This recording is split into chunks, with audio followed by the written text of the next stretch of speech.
आते हैं उस खबर पर जिसको लेकर दिल्ली से बिहार तक की सियासत गर्म है। बिहार चुनाव के लिए नामांकन की प्रक्रिया शुरू है, लेकिन अभी भी विपक्षी गठबंधन में सीट बंटवारे पर फाइनल मोहर नहीं लग सकी है। दूसरी तरफ सीट बंटवारे को लेकर एनडीए के घटक दलों में जो मतभेद की बात चल रही है वो भी आज साफ कर दिया गया है। लिहाजा सवाल अब विपक्षी गठबंधन के सीट बंटवारे पर है। देखिए ये रिपोर्ट। अब हम उम्मीद करते हैं कोई कठिनाई आगे नहीं होगी। एनडीए की सरकार बिहार में निश्चित रूप से बनेगी। हर तरह से एनडीए में सभी घटक दल के लोग तैयार हैं। दिल्ली से दिया गया आरएलएम चीफ उपेंद्र कुशवाहा का ये बयान करीब 1000 किलोमीटर दूर बिहार में एनडीए के लिए किसी संजीवनी से कम नहीं था। पिछले 24 से 36 घंटों के बीच बिहार से लेकर दिल्ली के सियासी गलियारों में जो एनडीए के घटक दलों में टूट की चर्चाएं बुलंद की जा रही थी, उन चर्चाओं को उपेंद्र कुशवाहा ने एनडीए की एकजुटता की मोहर लगाकर शांत कर दिया है। सुबह ही कहा था कि गठबंधन के कंटेक्स्ट में कुछ इशू है जिस पर विमर्श की जरूरत है, और इसी विमर्श के लिए हम और नित्यानंद राय जी माननीय गृह मंत्री जी के यहाँ जा रहे हैं। हम लोग आए, माननीय गृह मंत्री जी के साथ मुलाकात हुई और उस इशू पर विमर्श हुआ, और विमर्श के उपरांत अब हम उम्मीद करते हैं कि कोई कठिनाई आगे नहीं होगी। एनडीए की सरकार बिहार में निश्चित रूप से बनेगी। हर तरह से एनडीए में सभी घटक दल के लोग तैयार हैं। दरअसल एनडीए में सीट फाइनल तो पहले ही हो चुका है, लेकिन सीटों को लेकर घटक दलों में कुछ दुविधाएं थी। माना जा रहा है कि इसको लेकर अब एनडीए ने पूरे तरीके से इसे दूर कर लिया है और इसके संकेत भी जेडीयू ने अपनी पहली लिस्ट जारी करके दे दिए हैं।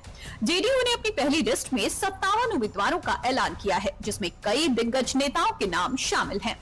मंत्री विजय कुमार चौधरी को सराय रंजन से टिकट दिया गया है। अनंत सिंह को मोकामा से टिकट दिया गया है। इसके अलावा जेडीयू ने अपनी पहली लिस्ट में सामाजिक समीकरणों पर विशेष ध्यान दिया है। इस लिस्ट में लव कुश यानी कुर्मी कोयरी समाज से 23 उम्मीदवारों को मौका दिया गया है। ये जेडीयू का कोर वोट बैंक माना जाता है। इसके अलावा अति पिछड़ा वर्ग से 9, दलित वर्ग से 12 और सामान्य वर्ग से 12 उम्मीदवारों को टिकट दिया गया है।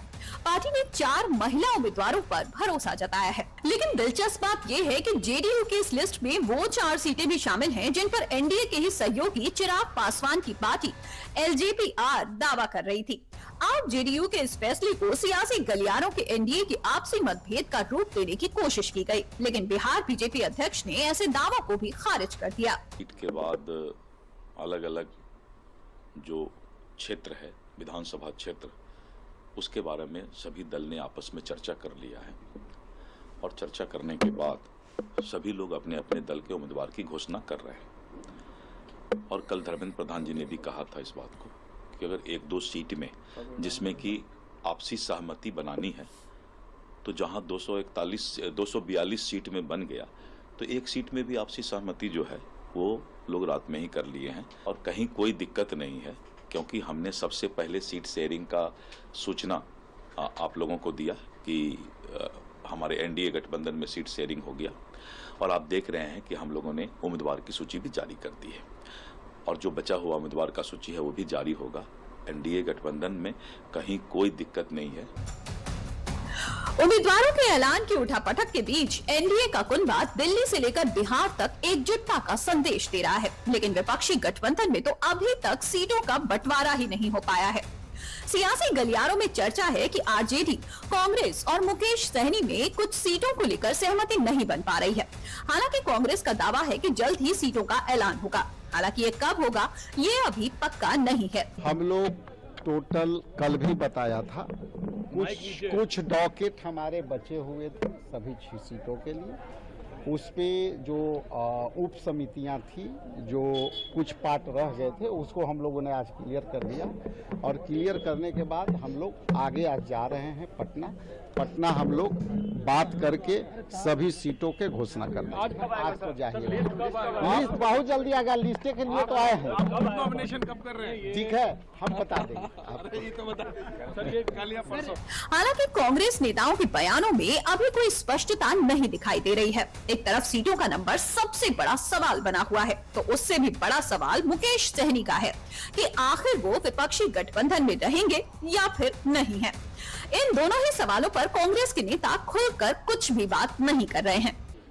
तो फाइनल नहीं है तो ऐसे ही मतलब कांग्रेस को हल्के में आप लोग क्यों लेते हैं? उस आंकड़े को माना जाए, उस आंकड़े को माना जाए, उस आंकड़े को माना जाए ना। अरे भाई, ये प्रभारी से पूछना चाहिए, ये प्रदेश अध्यक्ष से पूछना चाहिए। जो सवाल जिससे पूछने लायक हो उसी से पूछिए। मुकेश जी पटना में नहीं न मिलेंगे, आप दिल्ली में नहीं न मिलेंगे। दिल्ली भाग गए पटना, तो वो तो गए तेजस्वी जी के साथ। हाँ, बोले कि हम जा रहे हैं उनके साथ। मिल कहाँ रहा है? वहीं से रोड़ा है, मिल नहीं रहा है। मिल नहीं रहा है, कहाँ मिल रहा है?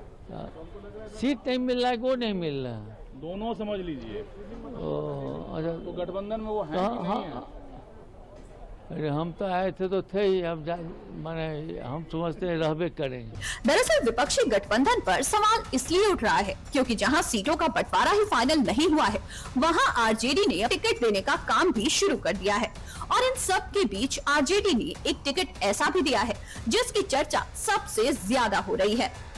आरजेडी ने शहाबुद्दीन के बेटे ओसामा शहाब को रघुनाथपुर सीट से टिकट दिया है। ओसामा की मां हिना शहाब ने अप्रैल में लालू और तेजस्वी से मुलाकात की थी। बाहुबली शहाबुद्दीन का रसूख हमेशा आरजेडी को चुनावी फायदा पहुंचाता आया है। दरअसल MY समीकरण की मजबूत नींव अब भी आरजेडी की रीढ़ मानी जाती है। 2020 में आरजेडी ने 144 सीटों पर चुनाव लड़ा और 75 पर जीत हासिल की। अब रघुनाथपुर सीट पर MY मतदाता मिलकर कुल वोटों का 55 से 60% तक है, जो स्वाभाविक रूप से आरजेडी के पक्ष में एक मजबूत सामाजिक आधार तैयार करता है। राजनीति के जानकारों का कहना है कि ओसामा के मैदान में उतरने से मुस्लिम वोटों में कोई बिखराव नहीं होगा, बल्कि पारिवारिक भावनाओं से और एकजुटता बढ़ने की संभावनाएं ज्यादा हैं। दूसरी ओर यादव वोट बैंक पहले से आरजेडी का साथ देते आए हैं, इसलिए ये सीट आरजेडी के लिए रणनीतिक रूप से बेहद अहम बन गई है। पर सवाल तेजस्वी यादव की नीयत पर, जो बिहार के गली गली में नए बिहार का वादा कर रहे हैं। वो चुनाव जीतने के लिए बाहुबल का इस्तेमाल कर रहे हैं, क्योंकि मोहम्मद शहाबुद्दीन सिर्फ एक नाम नहीं है, बल्कि सीवान में डर का पर्याय था। लिहाजा सवाल तो उठेगा ही कि आखिर आरजेडी की ऐसी भी क्या मजबूरी फंसी कि शहाबुद्दीन के परिवार की उसे जरूरत पड़ी। रघुनाथपुर सीट पर पिछले 3 चुनावों में आरजेडी और जेडीयू के बीच करीबी मुकाबले रहे हैं। 2015 और 2020 में जीत का अंतर 5 से 10,000 वोटों के बीच रहा। 2020 में आरजेडी के हरिशंकर राव ने यहां से जीत दर्ज की थी। राजनीति के जानकारों के अनुसार सीवान जिले में अपराध और राजनीति का एक इतिहास रहा है, लेकिन अब वही प्रभाव संगठित राजनीतिक शक्ति के रूप में बदल रहा है। ओसामा के नामांकन से आरजेडी को मुस्लिम और यादव वोट बैंक को और मजबूत करने का मौका मिला है। अब इससे आरजेडी कितनी मजबूत होगी, ये तो सिर्फ अटकलें हैं। लेकिन फिलहाल एनडीए सीट बंटवारे की रेस में विपक्ष से आगे निकल चुकी है। अब नतीजों में कौन आगे रहेगा, ये तो वक्त ही बताएगा।